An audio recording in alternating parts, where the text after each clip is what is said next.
Welcome to my workshop. This is the home of Resurrected Metal Shaping. It's where I do all my metal shaping, whether I'm doing a car or a motorcycle, and where I make people's dream rides come true. We're going to do a bit of a walkthrough around the workshop, just showing some of the equipment that I use on a day-to-day basis and how I lay out the workshop.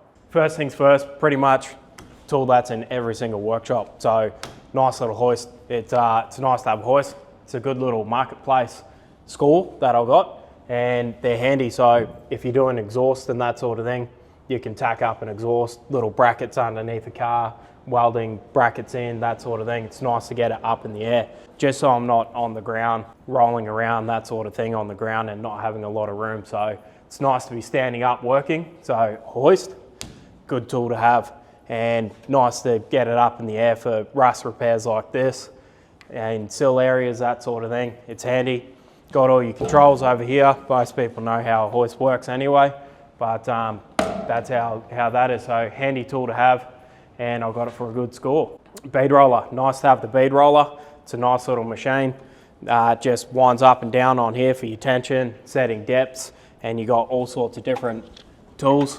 You've got beading tools, so that's nice dies to have for doing like beading in a floor pan or firewall or something, and then your stepping tools as well. So it's a lot of different tools you can have, varying in different shapes and sizes. And tipping tools that I've got set up in here, and I can just step that in, whether I'm doing something like an access point to a fuel cap or an access point in a floor or a style line or something. You can use it very versatile, and you can do artwork on these things too, which is another really cool thing. Very nice tool to have.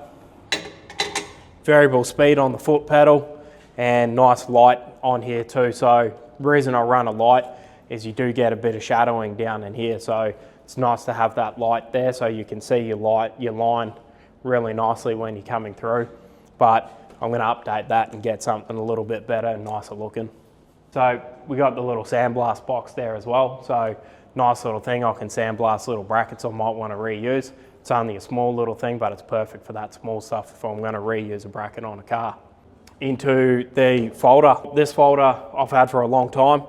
Purchased this a long time ago, and it does have its limitations. So good on 1mm steel and 1.2, but anything thicker, not so much. And it's only 1270 long. Sometimes I may have a job that's 1400 long, and I've got to dart up the road to borrow my mate's one. So due for an upgrade on this thing, but great tool, had it for a long time, and I've made a lot of things with this, and does have its limitations, so I am going to get another one, due for an upgrade.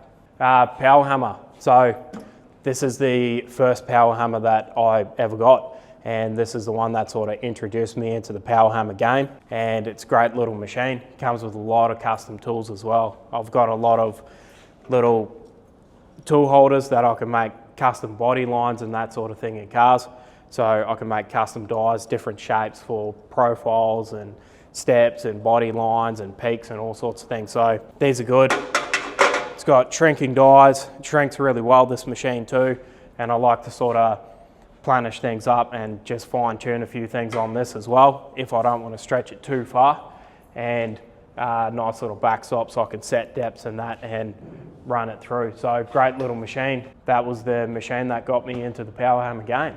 Tool boards. It's always good to have a nice tool rack, and everything that's on here is just things that I need to sort of grab quickly. So I've got my abrasives on there, grinders, clamps, that sort of stuff, T-dollies in different shapes. I've got curved T-dollies, straight T-dollies, different radiuses, dollies that I've actually welded to a stake so I can put them in a holder and then be hands-free hammering things. Got blocking hammers and stuff on there too, so that's kind of organised in a way that I can just grab things quickly and not rummage through the toolbox, use it, put it back, and it's a nice neat way to have the tools out of the way. The English wheel. So I built this wheel a long time ago, and it's a great wheel. I started off with a cheap sort of Heron Forbes kit from years ago and kept all the top wheel and the bottom anvils and everything, and I really beefed up the frame on this thing. So this is a really strong and rigid wheel now, and I've made a lot of parts with this. It's a great wheel. I am going to upgrade to something even bigger because I love having bigger and better tools, but this thing has done me a lot, and it's been a really great machine that I made. And I'm going to do another video, probably custom painting the bead roller and custom painting the wheel as well, doing some pinstriping and stuff on it, because not only do I like custom cars, but I do like to customize my tools as well, just to make it a bit more unique. So when I get time, eventually I'll go and do that. But paint job that is on it is a little bit rough, so I may even repaint that wheel as well. English wheels are a really great tool to have in this industry. So tools that I would recommend: a good shrinker stretcher, English wheel, and good hammer and dollies. As we're moving on into hammer and dollies, and with just those tools, you're going to be able to create some amazing things. In the toolbox, hammers, air tools, dollies, all that sort of thing. So I try and section off all those sort of smaller things, spanners and stuff in there, ratchets. So they're sort of my smaller tools that are in here in a nice big box. And then I'll section off different kinds of tools into different areas in here as well, just to make it easier with flow. Bandsaws are really great to have. So this one I can just set up, I can run a backstop or something. I've got it on wheels, so I can pull that out, and then I've got plenty of room to have long lengths of steel, cut everything that I need. And then it's one of those ones that it will go under its weight as it drops. So I can put something in there, start cutting bar, box, whatever, chassis sort of things in there, and then do something else. When that cuts through, set it again, get that cutting, and then do something else. And the bandsaws are actually very accurate. You can fine tune them a bit, and that cuts really great, that machine. So I love the bandsaw. Work table is one of the very first things that I made for the workshop, and it's something that you're going to use all the time, all day, every day. You want to put things up on here. I've gone a 12mm thick top plate, and I'd like to have no vices on here or anything bolted on there. So I try not to have any holes, or mark this. And I'll weld on the bench, but I won't weld things to the bench, because if you get little marks in your bench, if you're hitting on the bench, you're going to end up transferring that mark to your sheet. So I like to keep it nice and flat and plain. So it's a very good tool to have. It's thick, it's heavy, it's sturdy. Another reason I just clamp things to the bench, I've got overhanging edges on it so I can clamp things, is it's nice to have a good clear bench. So I can put full sheets up on here, work, there's nothing in the way. If I'm trying to swing a sheet, it's not going to catch anything. So I just have things clamp onto this, and then I can get rid of those things and have a nice clear bench to work with. The mezzanine's a great thing to have. So mezzanine's really good for storage. Instead of having panels laying around on the workshop, you want to keep things clear and not having anything to trip over or have in the way. So good to have storage up in the mezzanine and get things out of the way. And I've just done like a bit of a hardwood old timber fence sort of thing, just to make it a bit more old school looking. Chucked a few signs up on there, and if I'm not in the workshop, I love to be out fishing and hunting. So I've got a few heads up on the wall that I've shot over the years, some coats. That's why I've got the fishing and hunting thing going on in here. Got the old school rod, got the stock, and that is just the stock. It's not a complete firearm, by the way. Other stuff under the mezzanine, all sorts of welders. I've got a handheld spot welder, TIG welder, oxy set, and the MIG. So the TIG I'm using all the time, all the sheet metal and everything, you always want to be TIG welding that stuff. So the TIG gets used a lot. Handheld spot welders are really nice to just on factory edges where things have got to be spot welded, going back to factory, use that spot welder. And then the oxy, you always want to have oxy as well. Heat up bar, you can twist bars, bend bars around, and then do your heat shrinks if you need to do some heat shrinks and panels. So the oxy is very good. And the MIG welder, I don't use as much, but the MIG welder is very important as well. If you've got to be doing thick and heavy stuff, you want to MIG weld that. And if you're doing a chassis or something, or making a bench or tool holders and that sort of stuff for your workshop, MIG welder's good to have too. I've got the old school Heron Forbes lathe. They don't sell this lathe anymore, but it's a great little lathe, good for whether I want to make some custom tooling for the bead roller or modifying pins for hinges and all that sort of stuff, turning down bolts. Great to have a lathe in the workshop, so very handy to have, and I'm grateful to have it when I really need it. Shrinker stretchers, so these are really good to have, and the reason I have two is I've got a stretch set in one and a shrink set in the other. Changing those heads out all the time could be annoying, and you want things to go fast and flow as a business. So two shrinker stretches, I can stretch on one, move over to the other one, shrink on that, and bounce between the two, which just makes flow very nice and gets rid of the hassle of having to undo and change things all the time. So it's just nice to use. The planishing hammer, this is a pretty new buy for me as well. The Hare & Forbes planishing hammer, I really enjoy this for hammering out TIG welds. And it is a handheld one. You can take it off and use it on a job and planish things up actually on the job too. So that's nice to be able to disconnect and do that sort of thing. And I love crushing TIG welds in this.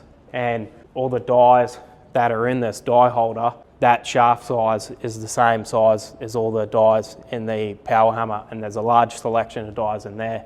So I can use all those in here as well, which opens up to even more things, having so many dies to choose from, and I can get that fitment on a panel perfectly. Another thing to add, when I'm working on the bench, I like to have whatever car that I'm working on near the bench, just so I'm not walking around, you know, going to the other end of the shop to come back to the bench and test fit something, because generally when you're making panels, you are going to be doing on-off test fitment while you're shaping things. So whatever I'm working on, I like it to be nice and close to the bench. And then if I'm working on this week, I'll have this car here. Next week, if I'm on that, I'll swap that car over here, bring that over, and that's another great thing just for workflow for myself. Drill press, just another little basic tool to have in the workshop. Nice to have if you're cutting out big holes on big plates and that sort of thing. So it's great to have a drill press as well. On into the big girl. This is my latest buy, and this is a big power hammer that I've always wanted to have for years. So thanks Hare & Forbes for putting this aside for me on the first shipment to Australia, and I'm really grateful that I bought this tool, because this is a really good tool. The dies in this is a bit bigger than the other hammer, and it's pretty much the other hammer absolutely on steroids. So it hits really good. I'll have a video going more in depth into this hammer, but I've got a large tool selection to go with this hammer as well. Shrink's good, stretch is good, really moves some materials, and this is part of the large selection in dies that I have in through here. Shrinking dies, linear stretch dies, beading dies, similar thing to doing a bead in a floor pan on the bead roller. I can use those similar sort of dies in the power hammer and move material even quicker and set depths more accurate sort of thing. And then custom tool holders as well for all my custom dies and everything, and a large selection of different profiles to match the shape in what I'm shaping, and louver dies as well. This is one of the tools that I've always wanted for years, and once I sort of started learning about power hammers and that sort of thing, I've always wanted a machine this big. So it's really good to have, and I'm absolutely enjoying it. So this is my dream workshop. And the dream just gets bigger and bigger, and there's always room for progression. So as things change and as I grow as a business, I'll be getting bigger and better equipment, doing more and more things. And I started out just in a small little shed at home into where I'm at now. I love seeing workshop setup, so I love seeing what you guys do in your own workshop, whether it's little tool holders or placements that you put your tools, just convenient things. So I love seeing ideas, and I don't know if you can drop a photo in the YouTube, so head over to the Resurrected Facebook or Instagram page. The Facebook is just under Resurrected Metal Shaping, and the Instagram's Resurrected_metal shaping. Drop me some comments or an inbox or something of setups that you have, because I like seeing those ideas. Thanks guys for tuning in on the workshop tour, and I'll see you on the next video. Cheers.